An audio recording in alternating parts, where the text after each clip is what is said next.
বৃদ্ধ বয়সে এসে বাবারা যৌতুকের জন্য মেয়েকে বিয়ে দিতে পারতেছে না। বাস্তব ঘটনা শুনে যান। ছোট্ট একটি কাঁচা ঘর, সকালের আলো ঠিক মতো ঘরে ঢুকতেও পারে না। সেই ঘরে থাকেন রফিক আর তার স্ত্রী জাহানারা, তাদের একমাত্র মেয়ে লাবণী। গরিব হলেও পরিবারটা ছিল খুব শান্ত আর সুখী। লাবণীর বিয়ের কথা ফাঁকা হয়েছে পাশের গ্রামের এক ছেলের সঙ্গে। ছেলে ভালো ভদ্র কাজ করে, কিন্তু সমস্যা হলো ছেলের বাড়ির কিছু আত্মীয় তারা চুপচাপ হলেও ভিতরে ভিতরে যৌতুকের জন্য চাপ দিচ্ছিল। রফিক একজন দিন মজুর, প্রতিদিন ভোরে বের হয়, সন্ধ্যায় ফিরে আসে, হাতে যা পায় তা দিয়ে কষ্টে সংসার চলে। তবুও মেয়ের বিয়ে তার কাছে পৃথিবীর সবচেয়ে বড় স্বপ্ন।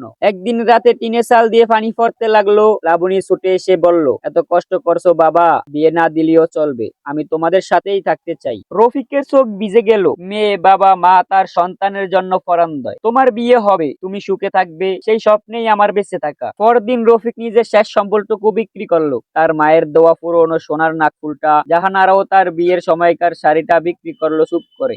মেয়েকে কিছু দিতে পারবে এই ভাবনায় তাদের চোখে জল এনে দিল। তারা বিছানা, কিছু থালা বাসন, একটা ফ্যান আর কয়েকটা গিফট সংগ্রহ করলো। এসব দেখলে মনে হবে সবকিছু যেন ঠিকই আছে, কিন্তু কেউ জানে না এই সামান্য জিনিসগুলোর পিছনে আছে তাদের বুক ভাঙ্গা কষ্ট। বিয়ের দিন সকালে সব জিনিসগুলো ফিকাবে ওঠানো হচ্ছে। রফিক দূর থেকে দেখতেছে, তার চোখে নেই আনন্দ, শুধু একরাশ ভয়, একরাশ ক্লান্তি আর মেয়েকে হারানোর বেদনা। লাবণী দরজায় দাঁড়িয়ে আছে, চোখে পানি। সে বুঝতে পারে বাবা মা কত কষ্ট করে এগুলো জোগাড় করছে। বাবা ধীরে ধীরে এগিয়ে এসে বলল, মেয়ে সুখে থেকো, যাই হোক না কেন আমাদের ভুলে যেও না। লাবণী বাবাকে জড়িয়ে ধরে বলে, বাবা এত কষ্ট কেন করলে, তোমাদের সুখই তো আমার সুখ। রফিক কান্না চেপে বলল, মেয়ে আমরা গরিব হতে পারি, কিন্তু তোমার জন্য ভালোবাসা কখনোই কম নয়। ঠিক তখনই ছেলের পরিবার এসে দাঁড়ালো। ছেলেটি সব বুঝে গেল। সে সামনের দিকে এসে বলল, চাচা এগুলো কিছু লাগবে না, আমরা আপনাদের মেয়েকে শুধু মানুষ হিসাবে চাই, জিনিসপত্র হিসাবে নয়। আপনারা এত কষ্ট করেছেন, এটা আমরা নিতে পারবো না। রফিক স্তব্ধ হয়ে গেল।